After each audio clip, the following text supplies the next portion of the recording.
اللهم صل وسلم وبارك على سيدنا محمد وعلى اله وصحبه اجمعين. معاكم ولاء، ودي قناه كيكات وحلويات. النهارده هنعمل تورت بالوان مختلفه، وهنقول ازاي لو حتى ما عندناش اللون وعايزين نوصل له هندمجه ازاي. هنعمل عروض وهنتكلم في الخامات اللي المفروض نشتغل بيها والخامات اللي نبعد عنها لو احنا لسه مبتدئين ومش عارفين. طبعا بنقعد نجرب في خامات عشان ما نهدرش، فهنقول ايه الحاجات اللي استفدنا منها ووفرت معانا والحاجات اللي لا نبعد عنها. وطبعا التورتيه الجميله دي عملنا زيها قبل كده، طلبت مني تاني بس يعني بنحاول نغير فيها شويه. ودي طبعا طالما عندنا تورت فهنعمل عروض، وهنقول برضو دمج الالوان نطلعه ازاي. هنسميها كده ونبدا ونقول على الطريقه باختصار طبعا، لان احنا اتكلمنا فيها كذا مره. 3 بيضات ومعاها معلقه كبيره من المحسن، وحجم البيض لازم يكون كبير، ونص كوبايه من السكر اللي هي 100 جرام، رشه فانيليا، وهنضربهم على اعلى سرعه لحد ما قوامهم يبقى كريمي. هنضيف عليهم كوباية من المية المتلجة اللي هي 200 جرام. طبعا بعد ما القوام يبقى كريمي ويفتح ويبقى عامل زي كريم الشانتيه ويتقل، بنبتدي نضيف كوباية من المية المتلجة شوية بشوية لحد ما القوام بتاعي يفك من التكتلات عشان يقدر يتقبل الدقيق اللي هحطه عليه.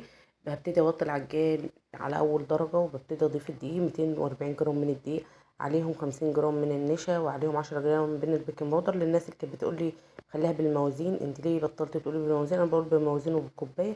وبالكوبايه كوبايتين من الدقيق، عليهم ربع كوبايه من النشا، ومعلقه صغيره من البيكنج باودر. بقلبهم كويس، وطبعا بضيف معلقه لغايه ما اخلص الكميه بتاعتي، وبعد كده بديهم ضربه كده بالسباتولا عشان لو في اي تكتلات او في دقيق مش يعني موجود في القاع لسه ما تقلبش او ما وصلش للعجان. انا بتاكد منه، ببتدي طبعا افرده كويس في الصاج، وهدخله يستوي على درجه حراره 200. بشغل من فوق وتحت، وطبعا لو فرن غاز قلنا هنشغل من تحت بس، وبنحط طبق كده في القاع علشان يوزع الحرارة. طبعا احنا قطعنا مع بعض التورت قبل كده وجلسناها. الكريمة اللي بشتغل بيها ألفا من المتحد، عشان برضو كان ناس سألتني، مع ان انا بقول في كل فيديو بجيبها دلوقتي ب170. قوامها حلو جدا وكويسة جدا في التجليس، وكمان سعرها كويس جدا علشان طبعا بقية الكريمات غالية جدا. طبعا ريتش أول حاجة في المتحدة، بعدها على طول مضرب، وبعد كده هايبر، وبعد كده ألفا. عايزة أقول لكم إن هي أي حاجة من متحدة حلو جدا بصراحة يعني. منتجاتهم جميلة، يعني دايما بصراحة ما فيهاش أي مشاكل. يعني ممكن المحسن شوية لو زاد بيعمل فراغات، لأن هو يعني مفعوله اقوى شويه من المحسنات الموجوده في السوق. فلو انت معرفتيش تظبطي ايدك فدايما هتلاقي مشكله بتقابلك، بس ده مش عيب في المنتج، ده مننا احنا لغايه ما نظبط ايدينا. المتحده في الخامات بتاعه الكريمه حلو جدا. يعني انت عايزه تجيبي متحده، بس طبعا بالنسبه للريتش عشان غاليه جدا، وطبعا انت لسه مبتدئه وعايزه توفري، فانت جربي الفا. سعرها حلو وقوامها كويس. اظبطي كميه الميه بتاعتها، يعني حاولي توزني الميه بالميزان.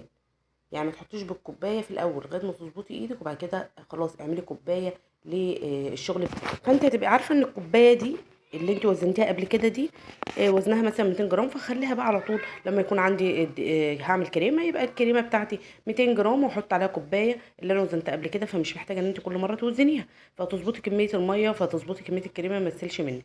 طب انت بتشتغلي بقى الكريمه سالت منك، ممكن تروح مدخلها التلاجة تشد شويه على ما تعملي جناش، تعملي اي حاجه تانية، وبعد كده ترجعي تضربيها بالسباتر تلاقيها رجعت تقلت معاكي تاني. القوام بتاعها ابتدى يشد، طبعا علشان السخونه بتاعت الجو بتخلي الكريمه تشد بسرعه. ده لو في حاله ان انت مثلا ايديكي بطيئه شويه والكريمه بتضايقك في الصيف، حطيها في التلاجة. حتى بين الشغل والشغل حطيها في التلاجة شوية، وطبعا دخلي التورتيه بتاعتك في التلاجة ترتاح شوية قبل ما تعملي عليها جناش او قبل ما تعملي حاجة. دخلنا بقى في مرحلة الجناش، ودي شوكولاتة فيينا. شوكولاتة فيينا حلوة جدا جدا في التجليس. طبعا سما لا يعلى عليها، بس مش حلوة في الجناش، لان بيبقى عليها دايما حليب. فيعني لو انت هتعمليها حشوات، هتعمليها اي صوصات، اي حاجة تانية، طعمها بص رهيب، بس مش هتنفع في الجناش. برضو كواليتي وحشة جدا في الجناش. بتسيح بسرعة. يعني هي ممكن تديك القوام، ولازم عشان تتقليها وتاخد القوام المظبوط تحط كمية كتيرة من الشوكولاتة. وكمان لو سبتيها شوية على ما تعملي اي حاجة هتلاقيها ابتدت تنقط منك كده من البورد. على ما بتوصل للعميل لو مسافة بتلاقيها باظت وبهدلت العلبة. فطبعا برضو مش احسن حاجه شوكولاته كواليتي. وبرده لو عملتي بيها اشكال من الشوكولاته بتسيح بسرعه جدا، يعني حروف الكلام ده هتلاقيها ساحت واتزحلقت. فما انصحكيش ان انت تجيبي كواليتي شوكولاته. الاحسن فيينا، فيينا الساده جميله جدا في الشوكولاته بتاعتها. ان كنت هتشتغليها جناش او هتشتغلي بيها اشكال يعني من الشوكولاته. طبعا ده هدخلها التلاجة تشد شويه دول بقى تورتيتين عملتهم مقاس 25 في 25. عملت الفانيليا لوحده وعملت الشوكولاته لوحده، وبعد كده خدت نص ونص. ودي غلطه بقى انا قابلت يعني قابلتها. يعني مش عارفه ليه نسيت. المفروض ان انا لما احط نص ونص احط بين النص والنص كريمه نخليهم يلزقوا ببعض الاتنين قبل ما اجلس وقبل ما اعمل اي حاجه خالص. يعني الفاصل بين الابيض والشوكولاته لازم يبقى فيه كريمه تمسك الاتنين مع بعض علشان ما يبقاش فيه فراغ او خط كده. هوريكم بقى الخط ده لما انا ما حطيتش كريمه يعني عمل معايا ايه في الاخر. ضايقني جدا. وطبعا احنا كده بنعمل اللون ده اللي هو البيبي بلو او الازرق. لو الازرق طبعا هحط نقطه بسيطه، لو البيبي بلو عشان لونه بيبقى فاتح. افضلي ادمجي كده لغايه ما الدرجه تظبط معاكي. ولو انت عايزه الدرجه اغمق من كده يبقى بعد ما تعملي اللون ده تحطيه في التلاجة شويه قد نص ساعه، تلاقي اللون ظبط معاكي. حاجه اسمها تخميره كده للون، ان انت تسيبيه يخمر شويه او اللون يعتق زي ما بيقولوا علشان يظبط معاكي. طبعا انا مش محتاجه اللون غير في الواجهه دي بس. وطبعا في الروزيتات فطبعا مش هجلس التورتايه من الجناب تجليس كامل لان هي لسه هيبقى عليها شغل.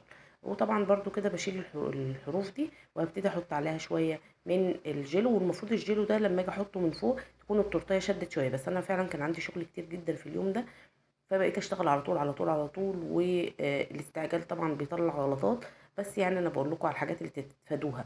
المفروض بصوا زي ما انتم شايفين تحس ان الجيلو لزق في اللون. هو المفروض يدي لمعه من غير ما يضايقني، بس طبعا انا حاولت اظبطه.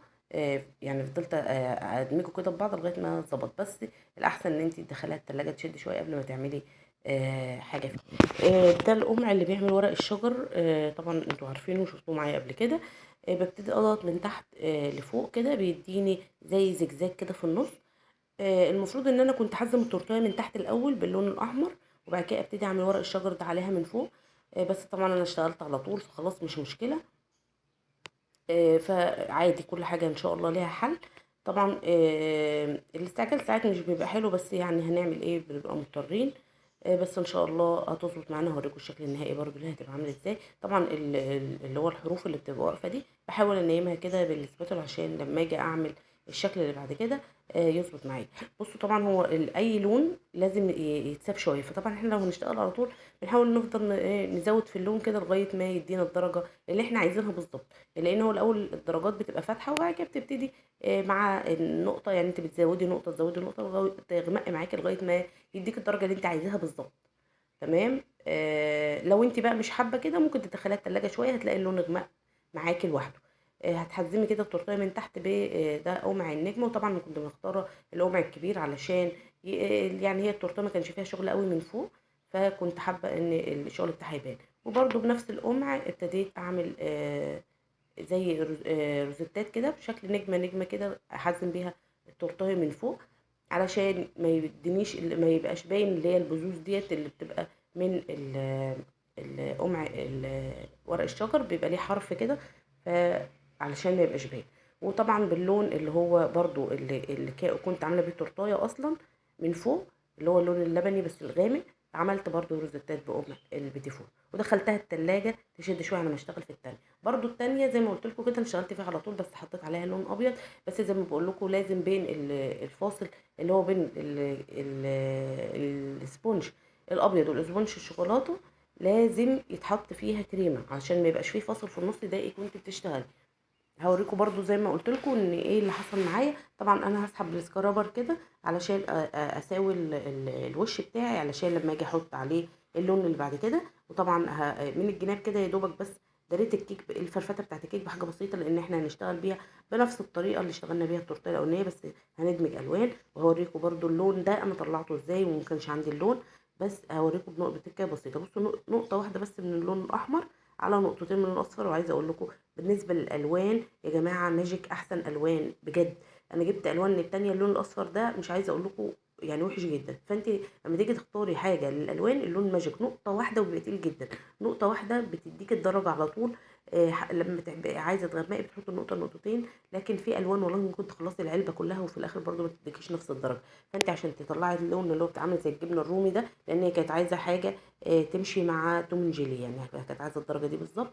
فانا حطيت الدرجه زي ما انتم شايفين، وطبعا وزعتها كويس، وبعد كده حطيت عليها جيلو شفاف علشان الوش بتاعها ما يشققش، لان هي مش عليها اي حاجه. فطبعا طالما هنسيب الكريمه كده، بنحط لها نقطه كده من الجيلو الشفاف. وطبعا الاحسن ان انت تدخليها التلاجة تشد شويه، وبعد كده توزع عليها الجيلو علشان ما يلزقش في الكريمه ويضايقك.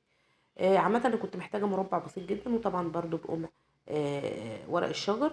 هنعمل برضو كده، هنغلف التورتيه كلها من 4 جناب.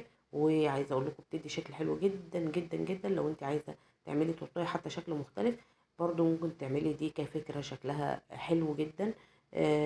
في افكار كتير جدا، احنا عندنا في انواع كتير جدا اشكال، احنا مش بنحب نشتغل بيها، مع ان هي لو اشتغلنا بيها تدينا اشكال جميله واشكال مختلفه. وانت في شغلك لازم تجددي وتنوعي، علشان اللي قدامك ده يبقى فاهم ان انت عادي اي شكل تقدري تنفذيه. طبعا انا هغمق بقى الدرجه شويه، لان احنا محتاجين درجه اغمق من من الدرجه اللي احنا كنا عاملين بيها، لان هي كان درجتين، درجه فاتحه والدرجه الاغمق شويه.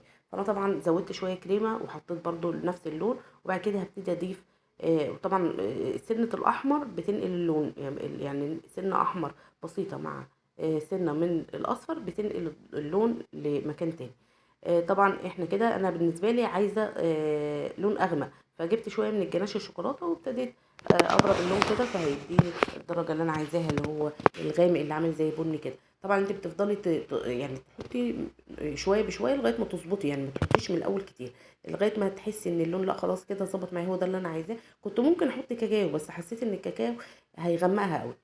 وطبعا حزمت التورتيه كده من تحت زي ما انتم شايفين، برضو بقوم البيتيفور اللي هو المقاس الكبير، اللي هو بيبقى مكتوب عليه اف 9، اف 9، اف 1 9 تقريبا. انا برضو هبقى اصوره لكم عشان تبقوا عارفين، بس هو عامه هو بيبقى 3 مقاسات تقريبا.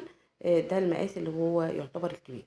وبرضو بنفس القمع ابتديت اعمل زي ما انتم شايفين نجوم كده على حرف التورتايه، علشان يحزم لي التورتايه كده من فوق، علشان لما اجي اعمل اللون اللي بعد كده يبقى في حاجه من الحروف. ده طبعا اللون اللي احنا اصلا عملنا بيه السطح بتاع التورتايه. عملت زي ما انتم شايفين كده روزيتات. الروزيتا دي بتوقفيها كده وبتسحبيها بميل سنه بسيطه لتحت للجنب كده، هتلاقي ادت معاكي نفس الشكل للناس اللي كانت بتسالني بتعمليها ازاي. طبعا كل حاجه بشتغل فيها بدخلها التلاجة. ودي كده التورتيه بتاعتي، قطعت المانجا وحطيت عليها شويه من الجيلو الشفاف ونقطه من اللون الاصفر عشان تدي لي لمعه. ووزعت كده الشوكولاتات وكده بتهابي بيرث داي، وفي المكان ده حطيت اللي هو القلب المفرغ ويعتبر التورتيه دي عملناها مع بعض يعني كتير، فمش عايزه ادوش دماغكم بيها. لو عايزينها فيها ليها فيديو بالتفصيل بكل حاجه فيها، بالشوكولاته عملناها ازاي وكل حاجه، عملنا فيديو او فيديوهين كمان. دخلتها التلاجة، وبعد كده طلعت بقى التورتايه بتاعتي. شايفين بقى الخط اللي في النص ده هو اللي بقول لكم عليه، شايفين باين ازاي؟ بس طبعا يعني انا حاولت اداريه بالاشكال، بس طبعا يعني ما كانش احسن حاجه. فطبعا ما تضيعيش تعبك على حاجه بسيطه. وبرده نفس الخط ده لو كنا حطينا شويه كريمه بسيطه جدا، كنا لزقنا الاتنين في بعض، اللي هو الكيك يعني الاتنين في بعض، كانش اداني الشكل ده. بس الحمد لله يعني التورتيه راحت لاصحابها تمام وعجبتهم جدا. والتورتيه دي طلعتها ب 250. وطبعا الاشكال دي احنا قلنا قبل كده ان احنا بنطبعها عند الراجل وبنفرغها في ورق تصوير عادي وبنغلفه، يعني هو بورق تصوير بيتغلف، بيعمل لي الشيت تقريبا ب 15 جنيه. وطبعا انا بقصقصه كده على الشكل بالظبط. ودي كانت التورتيه التانية. برضو هما كانوا 2 اخوات، وهي كانت حابه كل واحد يتعمل له تورتايه منفصله. والتورتايه الجميله دي برضو طلعتها ب 250، دي كانت مقاس 30. وحطيتها على بورد 35، والعلبه بتاعتها 35 في 35. ومن بواقي الكيك عملت التورتيه الجميله، ومن بواقي الالوان. والعرض ده طلعته ب 100. يا رب الفيديو وما تنسونيش في اللايك اللي دايما بتنسوني فيه، وشكرا ليكم.